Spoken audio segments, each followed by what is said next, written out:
नमस्कार विद्यार्थी मित्रांनो, Indian polity by V K Shinde या यूट्यूब चॅनलमध्ये आपण पुन्हा एकदा स्वागत आहे. मित्रांनो, आपल्याला माहीत असेल आगामी राज्यसेवा मुख्य परीक्षा 2025 ही आपल्याकडे आता होणार आहे आणि त्या दृष्टिकोनातून आपण GS second model answer series ही सुरू केलेली आहे. मागच्या भाग 1 मध्ये GS second model answer series अंतर्गत आपण एक प्रश्न पाहिला होता आणि त्या प्रश्नाचं उत्तर लेखन कसं अपेक्षित आहे याची चर्चा केली होती. मित्रांनो, मी मागच्या वेळेस तुम्हाला म्हटलेलं होतं की ही जी काही आपली मॉडेल आन्सर सिरीज आहे ती वेगवेगळ्या भागांच्या माध्यमातून आपण अशीच पुढे कंटिन्यू करणार आहोत. तर आजच्या भागामध्ये आपण भाग 2च्या माध्यमातून पुन्हा एकदा आणखीन एका प्रश्नाला हात घालूया आणि त्या प्रश्नाची चर्चा या आधारे उत्तर लेखनाचं स्वरूप कसं असता अपेक्षित आहे याविषयीची चर्चा करणार आहोत. मित्रांनो, पुन्हा एकदा मी आपल्या आठवण करून देतोय की आपण जर राज्यसेवा मुख्य परीक्षा 2025 तयारी करत असाल तर निश्चितपणाने मी वारंवार या गोष्टीला प्राधान्य देतोय की आपण शॉर्ट नोट्स काढा आणि शॉर्ट नोट्स बेसिसवर असणाऱ्या प्रश्नांचं स्वरूप तयार करून उत्तर लेखनाचा सराव करा किंवा आन्सर रायटिंगचा सराव करा. कारण की जोपर्यंत तुम्ही आन्सर रायटिंगचा सराव करणार नाहीत किंवा आन्सर रायटिंगची प्रॅक्टिस करणार नाहीत तोपर्यंत या ठिकाणी या अशा प्रकारच्या प्रश्नांची चर्चा योग्य पद्धतीने आपल्याला करता येऊ शकणार नाही. म्हणून मी वारंवार अशा प्रकारचे व्हिडिओ करून आपल्याला याबाबतची जाणीव करून देतोय किंवा प्रश्नांचं स्वरूप आणि प्रश्नांच्या स्वरूपाने आपलं असणारं उत्तर लेखनाचं स्वरूप याविषयीची आपली प्रॅक्टिस ही सतत चालू असली पाहिजे. मित्रांनो, या ठिकाणी आपण प्रश्नाच्या माध्यमातून किंवा व्हिडिओच्या माध्यमातून या ठिकाणी जी काही या आन्सर रायटिंग विषयीची चर्चा घडून आणतोय किंवा GS सेकंडच्या अनेक प्रश्नांची जी काही चर्चा घडून आणतोय तर त्या चर्चा घडून आणण्यामागचा हाच हेतू आहे की आपण सुद्धा वारंवार आपण या ठिकाणी अशा अनेक प्रकारच्या शॉर्ट नोट्सच्या माध्यमातून आणि त्यावर आधारित असणाऱ्या प्रश्नांचं स्वरूप विचारात घेऊन या ठिकाणी उत्तर लेखनाचा सराव किंवा आन्सर रायटिंगचा सराव हा केला पाहिजे. तर आज या ठिकाणी भाग 2च्या माध्यमातून पुन्हा एकदा मी आणखीन एका प्रश्नाची चर्चा घडून आणतोय. मात्र आज भाग 2 मधला जो प्रश्न आहे तो आपण या ठिकाणी UPSCला मागं पडलेला एक प्रश्न जो काय तो पाहणार आहोत. तर हा UPSC मेन्स 2019 मधला GS सेकंडमध्ये पडलेला प्रश्न आहे. तर या प्रश्नाचं स्वरूप नेमकं कसं आहे आणि या प्रश्नाचं उत्तर लेखन कसं असणं अपेक्षित आहे किंवा आन्सर रायटिंग आपण कसं करायला पाहिजे याविषयीची सखोल चर्चा आपण आजच्या या व्हिडिओमध्ये घडवून आणणार आहोत.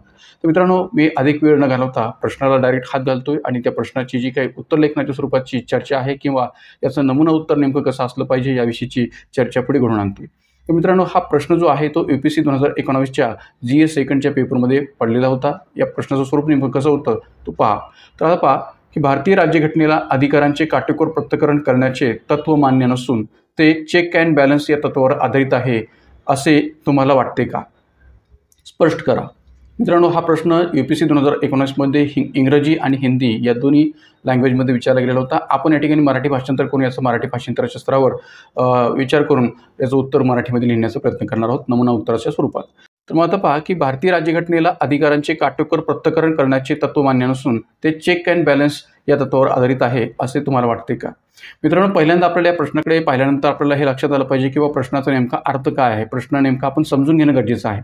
जोपर्यंत तुम्हाला प्रश्नाचा अर्थ समजणार नाही किंवा प्रश्न नीट समजणार नाही तोपर्यंत तुम्ही त्या प्रश्नाचं उत्तर योग्य पद्धतीने देऊ शकणार नाही.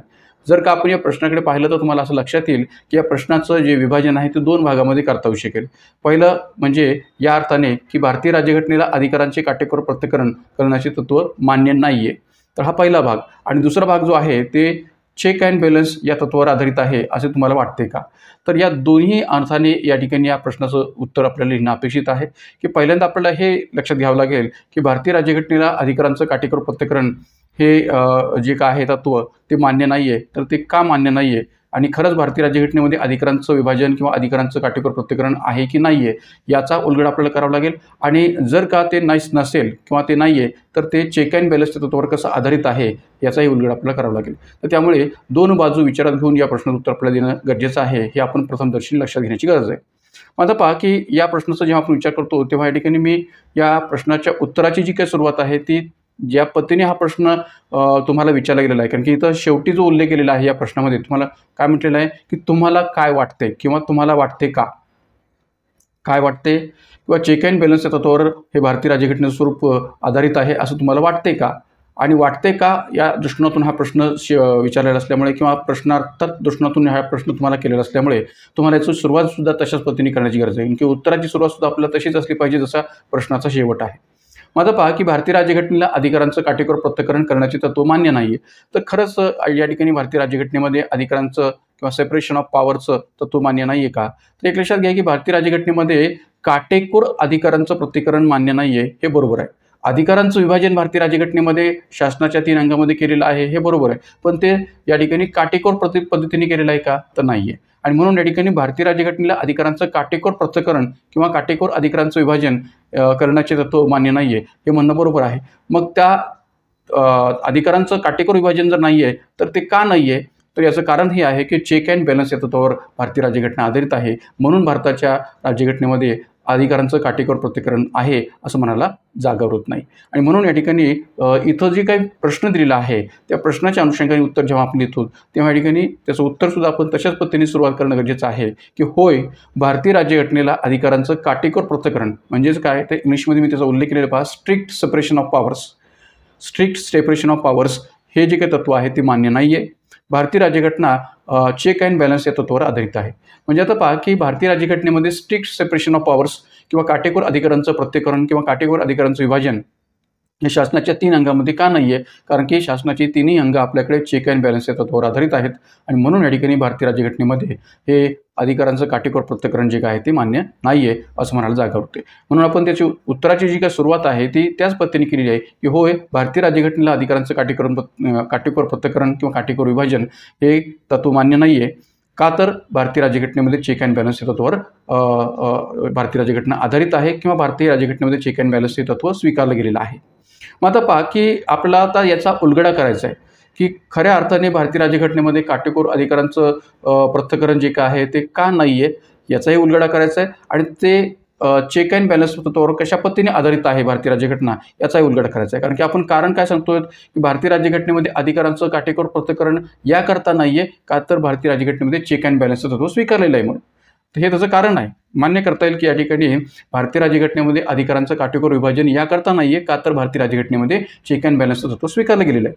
पण अधिकारांचं काटेकोर विभाजन हे का नाही आहे याचाही विचार करणं आपल्याला गरजेचं आहे. आणि चेक अँड बॅलन्सच्या तत्वावर आधारित भारतीय राज्यघटना कशी आहे, त्याच्या कोणत्या तरतुदी भारतीय राज्यघटनेमध्ये पाहायला मिळतात की ज्यातून चेक अँड बॅलन्सचं तत्व आपल्याला लक्षात येतं, तर त्या सर्वच अंगाने आपला या प्रश्नाचा उलगडा करणं हे गरजेचं आहे.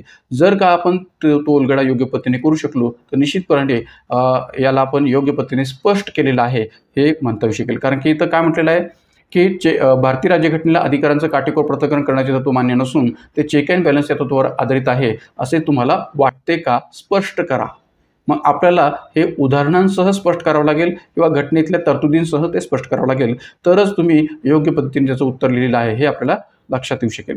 मग आता पहा की या ठिकाणी मी उत्तराची सुरुवात जी काय आहे तर या पद्धतीने केलेली किंवा होय, भारतीय राज्यघटनेमध्ये काटेकोर अधिकारांचं विभाजन हे तत्व मान्य नाही आहे का, तर भारतीय राज्यघटनेमध्ये चेक अँड बॅलन्स तत्व हे स्वीकारलं गेलेलं आहे. मग आता याचा पुढे आणखीन उलगडा करत असताना आपण कसा करतोय, तर आता पहा की भारतीय राज्यघटनेनुसार अधिकारांचं विभाजन हे कशा पद्धतीने आहे, तर 3 भागामध्ये अधिकारांचं विभाजन केलं गेलेलं आहे. 3 अंगामध्ये अधिकारांचं विभाजन केलेलं आहे की ज्याला आपण शासनाची 3 अंग असं म्हणतो. अशा या शासनाच्या 3 अंगामध्ये अधिकारांचं विभाजन किंवा अधिकारांचं पृथक्करण हे केलं गेलेलं आहे. तर मग ते 3 अंग कोणते, तर कायदेमंडळ, कार्यकारी मंडळ आणि न्यायपालिका, ज्याला आपण लेजिस्लेटिव्ह स्ट्रक्चर असं म्हणू शकतो किंवा एक्झिक्युटिव्ह स्ट्रक्चर असं म्हणू शकतो किंवा एक प्रकारे ज्युडिशरी असं म्हणू शकतो. तर लेजिस्लेटिव्ह, एक्झिक्युटिव्ह आणि ज्युडिशरी या 3 भागामध्ये किंवा या 3 प्रमुख अंगांमध्ये आपल्याकडे अधिकारांचं विभाजन केलं गेलेलं आहे किंवा अधिकारांची विभागणी केलेली आपल्याला पाहायला मिळते. मात्र आपण जर अमेरिकेशी तुलना जर केली तर अमेरिकेत काटेकोर विभागणीचं तत्व मान्य आहे. म्हणजे स्ट्रिक्ट सेपरेशन ऑफ पॉवर्स हे तत्व अमेरिकेच्या राज्यघटनेमध्ये मान्य केलेले आहे. तिथल्या शासनाच्या 3 अंगामध्ये अधिकारांचं काटेकोर विभाजन हे तत्व मान्य केलेलं आहे. मात्र भारतात चेक अँड बॅलन्स तत्व अधिक प्रमाणात प्रभावीपणे लागू आहे आणि म्हणून भारतामध्ये काटेकोर पद्धतीने अधिकारांचं विभाजन हे पाहायला मिळत नाही. म्हणून भारतीय राज्यघटनेच्या अंतर्गत चेक अँड बॅलन्सचं जे काही तत्व हे प्रभावीपणे लागू केलेलं आहे ते लागू केले असल्यामुळे अधिकारांचं काटेकोर विभाजन अमेरिकन राज्यघटनेप्रमाणे भारतीय राज्यघटनेत पाहायला मिळत नाही. मग आता या ठिकाणी भारतामध्ये जे काही अधिकारांचं विभाजन आहे ते अधिकार विभाजनाअंतर्गत किंवा अधिकारांच्या पृथक्करणाअंतर्गत चेक अँड बॅलन्स तत्व जे स्वीकारलं गेलेलं आहे ते कशा पद्धतीने स्वीकारलेले आहे याचाही उलगडा आपण इथं पुढे करूया आणि मग नंतर आपण या संबंधीची जी काही उदाहरणं आहेत किंवा घटनात्मक तरतुदी आहेत त्याचा विचार करूया. मग आता बाकी पुढे मी त्या अनुषंगाने उल्लेख केलेला आहे तो या प्रकारचा की प्रत्येक अंगाला विशिष्ट अधिकार आणि जबाबदारी दिली आहेत.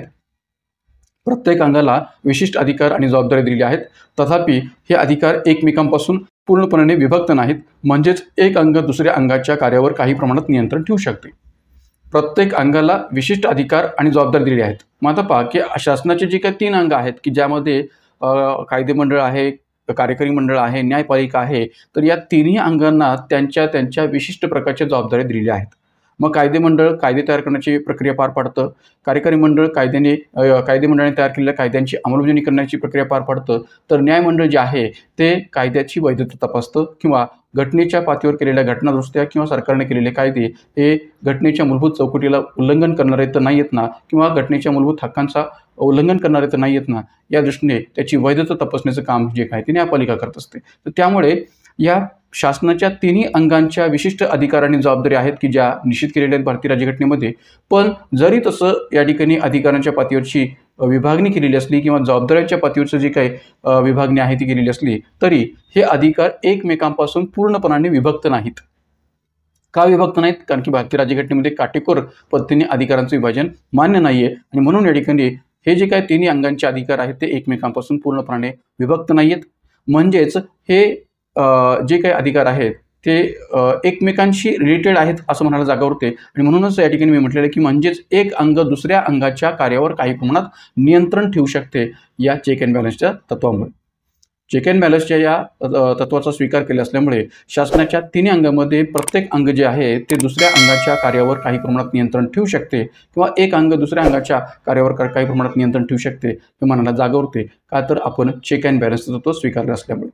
तर या ठिकाणी आपण एक गोष्ट इथं समजून सांगितलेली आहे की भारतीय राज्यघटनेमध्ये शासनाच्या तिन्ही अंगामध्ये असणारं कार्याचं विभाजन किंवा अधिकारांचं विभाजन नेमकं कसं आहे आणि त्याचबरोबर या ठिकाणी अमेरिकेशी तुलना करता अमेरिकेमध्ये या ठिकाणी जसं काटेकोर अधिकारांचं विभाजन आहे तसं भारतीय राज्यघटनेमध्ये याकरता नाही आहे. का तर या ठिकाणी भारतामध्ये चेक अँड बॅलन्सचं तत्व स्वीकारलं असल्यामुळे एक अंग दुसऱ्या अंगाच्या कार्यावर काही प्रमाणात नियंत्रण ठेवू शकते आणि म्हणून या ठिकाणी भारतीय राज्यघटनेमध्ये एक प्रकारे अधिकारांचं काटेकोर विभाजन आपल्याला पाहायला मिळत नाही. तर एक बाजू आपण प्रश्नाची पूर्णपणे समजावून सांगितलेली आहे. आता आपल्याकडे दुसरी बाजू जी काही आहे त्या दुसऱ्या बाजूच्या दृष्टीने आपल्याला त्याचं उत्तर पुढे विस्तृत पद्धतीने लिहावं लागेल. मग आता पहा की या ठिकाणी जर आपण लक्ष देऊन पाहिलं तर या ठिकाणी प्रश्न जो काय आहे तो 10 गुणांसाठी आणि अधिक 150 शब्दामध्ये आपल्याला विचारात घ्यायचा आहे. तर त्यामुळे 10 गुण आणि 150 शब्द अधिक 150 शब्द या अनुषंगानेच आपलं उत्तर जे काय आहे ते असणं गरजेचं असल्यामुळे आपण त्याचा विचार उत्तर लेखनाच्या पातळीवर या सर्व अर्थाने करणं गरजेचं आहे की जेणेकरून आपलं उत्तर समर्पक पण असावं, उत्तर लेखनातले संबंध जे काही दाखले आहेत ते योग्य असावेत आणि उत्तरसुद्धा आपलं सक्षम आणि योग्य पद्धतीने या ठिकाणी लिहिलेलं असावं. तर त्यामुळे आत्तापर्यंत मी या प्रश्नाचा अर्धा भाग जो काय आहे तो क्लिअर केलेला आहे, स्पष्ट केलेला आहे. आता आपण दुसऱ्या भागाकडे जाऊया की भारतीय राज्यघटनेमध्ये चेक अँड बॅलन्सचं तत्व जे स्वीकारलं गेलेलं आहे तर ते कशा पद्धतीने नेमकं स्वीकारलं गेलेलं आहे ते आपल्याला स्पष्ट करायचं आहे. तर मी खाली काही उदाहरणं दिलेली आहेत की ज्या उदाहरणांच्या माध्यमातून आपलं भारतीय राज्यघटनेमध्ये चेक अँड बॅलन्सचं तत्व हे कशा पद्धतीने स्वीकारलं गेलेलं आहे याचा उलगडा करता येऊ शकेल.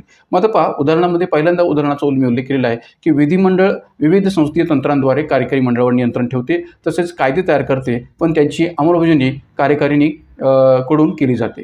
मग आता पहा की ऑब्व्हियसली भारताच्या अंतर्गत संसदीय लोकशाहीच्या स्वरूपाचा विचार केला तर भारताच्या अंतर्गत विविध संसदीय तंत्र जे आहेत मग ते प्रश्नोत्तरांचा तास असेल, झिरो बेस आवर असेल, स्थगन प्रस्ताव असेल किंवा लक्षवेधी सूचना असेल असे अनेक प्रकारची संसदीय आयुधं किंवा तंत्र जे आहेत तिच्या तंत्रांचा वापर करून कायदे मंडळ जे आहे ते कार्यकारी मंडळावर नियंत्रण ठेवतं आणि या माध्यमातून कुठेतरी चेक अँड बॅलन्सचं तत्व आपल्याकडे पाहायला मिळतं. एवढंच नव्हे तर कायदे मंडळ कायदे तयार करतं आणि त्या कायद्याची अंमलबजावणी करण्याची जबाबदारी ही कार्यकारी मंडळाकडे सोपवलेली आहे. तर त्यातून सुद्धा कुठेतरी चेक अँड बॅलन्सचं तत्व आपल्याला लक्षात येतं. हे पहिलं उदाहरण सांगता येईल. त्यानंतर दुसरं उदाहरण जे आहे ते या प्रकारचं की कार्यकारी मंडळ सरकार चालवते पण तिच्या निर्णयांची वैधता न्यायपालिकेकडून तपासली जाऊ शकते. मग आता पहा की भारतीय राज्यघटनेमध्ये न्यायपालिकेचं कामच हे आहे की सरकारने घेतलेले निर्णय किंवा कायदे मंडळाने तयार केलेले कायदे किंवा कायदे मंडळाने घडून आणलेल्या घटनादुरुस्त्या यांची वैधता तपासणं हे न्यायपालिकेचं कार्य असल्यामुळे ऑब्व्हियसली कार्यकारी मंडळ जे सरकार चालवत असतं त्यांनी जी काही निर्णय घेतलेले आहेत त्या निर्णयांची वैधता तपासणं हे न्यायपालिकेचं कार्य आहे. त्यातून हे चेक अँड बॅलन्सचं तत्व आपल्याकडे भारतीय राज्यघटनेने स्वीकारलेलं स्पष्ट होतं.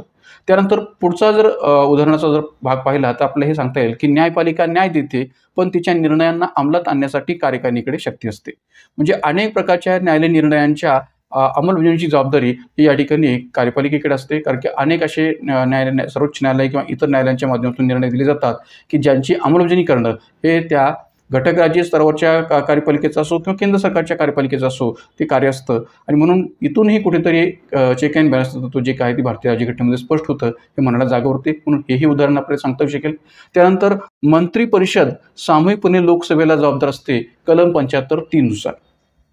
भारतीय राज्यघटनेमध्ये संसदीय लोकशाहीच्या अंतर्गत उत्तरदायित्व आणि नियंत्रणाचा जो काही दृष्टिकोन आहे तो स्वीकारला गेलेला आहे. तर त्यामुळे जी काही मंत्रिपरिषद आहे ती केंद्रीय मंत्रिपरिषद ही एक प्रकारे सामूहिकपणे लोकसभेला जबाबदार असते कलम 75(3) नुसार.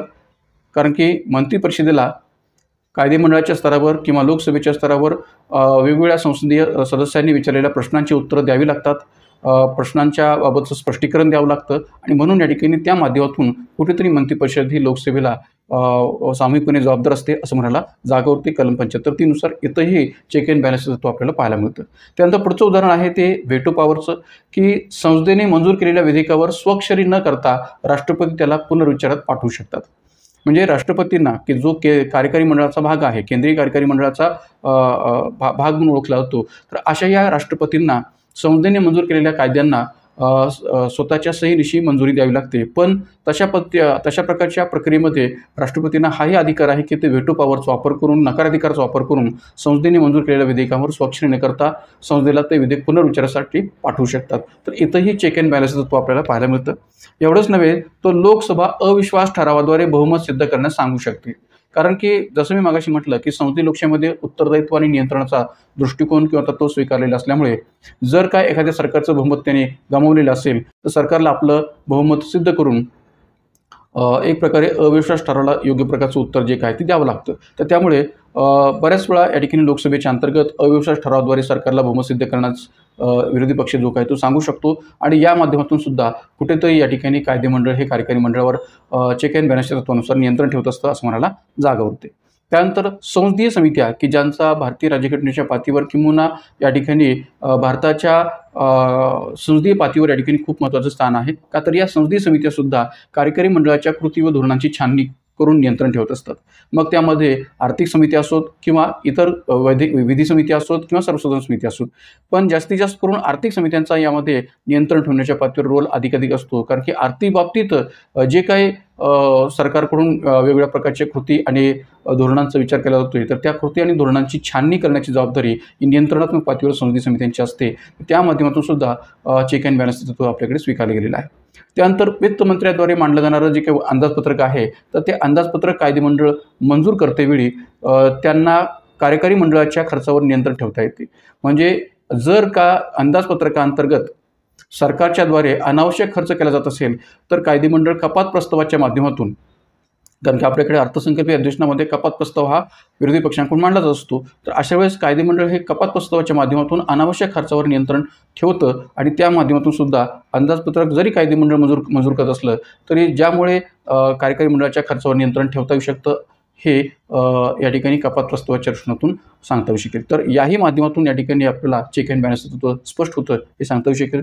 त्यानंतर घटनेचे कलम 61 की ज्या कलम 61 नुसार संविधानाच्या उल्लंघनाबद्दल संसद ही राष्ट्रपतीवर महाभियोग चालवू शकते, की जर का या ठिकाणी राष्ट्रपतींच्या माध्यमातून घटनाबाह्य वर्तन किंवा गैरवर्तन किंवा संविधानाचं उल्लंघन या दृष्टीतून जर महाभियोग प्रक्रिया चालू असेल तर अशा वेळेस संसद राष्ट्रपतीवर महाभियोगचा प्रक्रिया चालून त्यांना पदावरून बडतर्फ करू शकते घटनेच्या कलम 61 नुसार.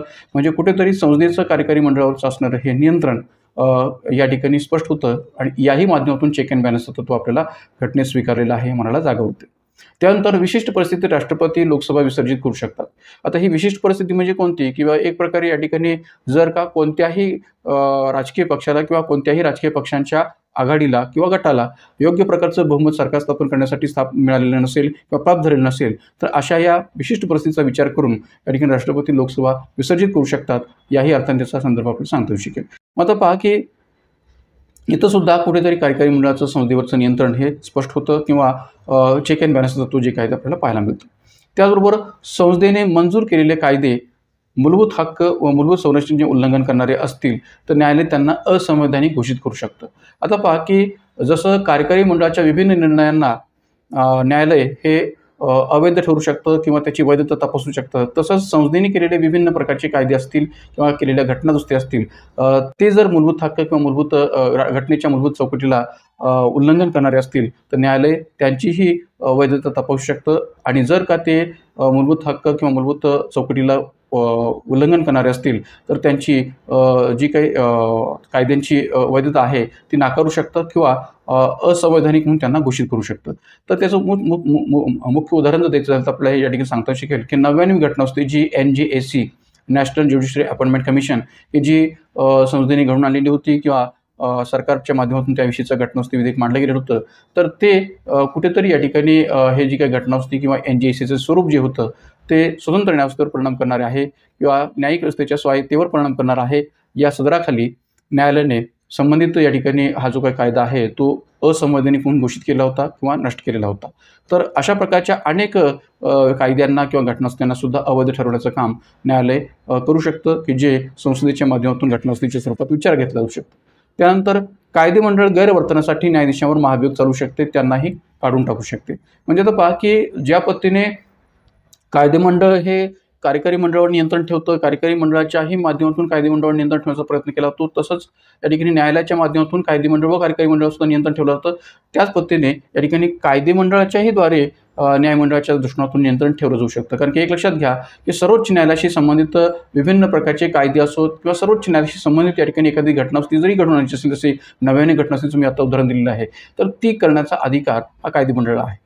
म्हणजे सर्वोच्च न्यायालयाशी संबंधित कायदे तयार करणं असेल किंवा सर्वोच्च न्यायालयाशी संबंधित किंवा एक प्रकारे न्यायिक व्यवस्थेशी संबंधित या ठिकाणी जी काही घटनास्थी आहे ती करणं असेल, न्यायिक व्यवस्थेशी संबंधित जे काही कायदे असतील ते करणं असेल, तर ते करण्याचा अधिकार जो काय तो कायदेमंडळाला असतो.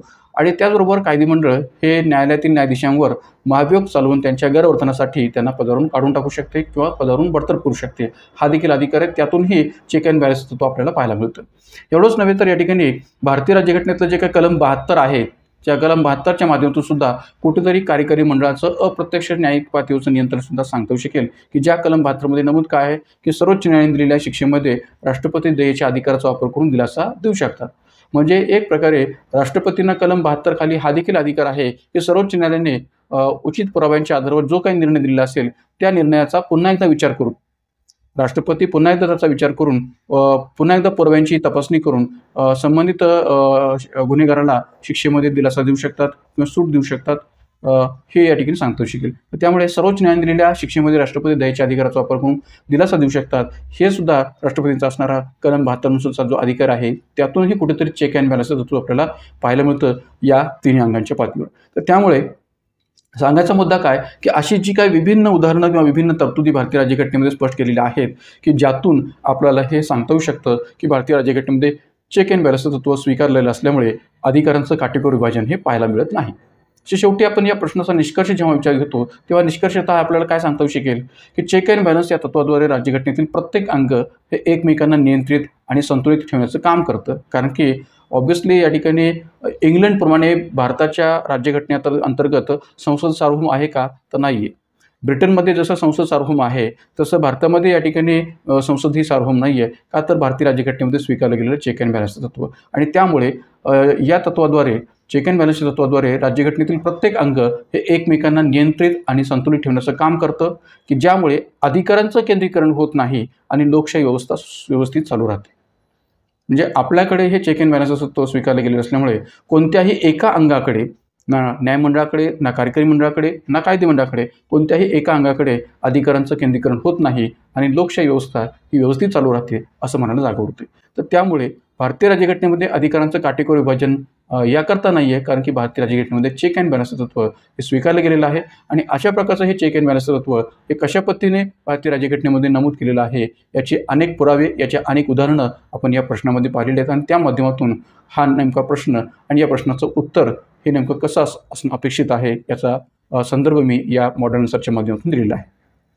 मित्रांनो, या ठिकाणी लक्षात घ्या की अशाच प्रकारच्या अनेक प्रश्नांच्या बाबतची चर्चा आपल्याला पुढे घडवण्याची आहे. मागच्या भागामध्ये मी या ठिकाणी एक प्रश्न स्वतःहून सांगितलेला होता, स्वतः तयार केलेला सांगितला होता. मात्र या भागामध्ये मी या ठिकाणी UPSC 2019च्या PYQमधला एक प्रश्न GS सेकंडच्या बेसिसवर स्पष्ट केलेला आहे. आगामी कालखंडात सुद्धा आपण अशाच प्रकारच्या प्रश्नांची चर्चा घडवून आणूया की जेणेकरून आपल्याला अधिकाधिक प्रश्नांची चर्चा करून उत्तर लेखनाचा सराव करता येऊ शकेल, उत्तर लेखनाची प्रॅक्टिस करता येऊ शकेल आणि अनेक प्रकारची मॉडेल आन्सर्स आपल्याला या व्हिडिओच्या माध्यमातून किंवा या सिरीजच्या माध्यमातून आपल्याला चर्चेला घेता येऊ शकतील. मित्रांनो, आजच्या या भागामध्ये आपण चेक अँड बॅलन्सचं तत्त्व आणि अधिकारांचं काटेकोर विभाजन या दृष्टिकोनातून असणाऱ्या प्रश्नाची चर्चा जी काही ती घडून आणलेली आहे. एक प्रकारे अशाच प्रकारच्या अनेक प्रश्नाची चर्चा आगामी कालखंडातसुद्धा आपण घडवून आणूया. आणि पुन्हा एकदा मी आपल्याला सांगू इच्छितोय की आपल्या या व्हिडिओजना म्हणजे या मॉडल आन्सर सिरीजच्या या व्हिडिओजना अधिकाधिक विद्यार्थ्यांपर्यंत पोहोचवा, अधिकाधिक विद्यार्थ्यांपर्यंत शेअर करा आणि एवढंच नव्हे तर आपल्या YouTube चॅनलला अधिकाधिक पद्धतीने सबस्क्राईब करा, शेअर करा, लाईक करा आणि एक प्रकारे असे अनेक जे काही प्रश्न आहेत की ज्या प्रश्नाचा सराव आपल्याला करायचा आहे तेच प्रश्नसुद्धा आपण या ठिकाणी स्वतःही सोडवण्याचा प्रयत्न करा. कारण की एक लक्षात घ्या की जोपर्यंत तुम्ही प्रश्नांची प्रॅक्टिस करणार नाही, जोपर्यंत तुम्ही शॉर्ट नोट्स काढणार नाहीत, तोपर्यंत तुम्ही राज्य सेवा मुख्य परीक्षा 2025 सेशनातून पूर्णपणाने तयार आहेत असं आपल्याला म्हणता शकणार नाही. म्हणून जाताना पुन्हा एकदा आपल्याला विनंती की आपण या ठिकाणी सर्व प्रकारच्या शॉर्ट नोट्स काढत चला आणि त्यावर आधारित असणाऱ्या प्रश्नांचा सरावसुद्धा किंवा प्रॅक्टिससुद्धा करत चला. तर या ठिकाणी आजच्या या व्हिडिओमध्ये आपण इथे थांबूयात. धन्यवाद.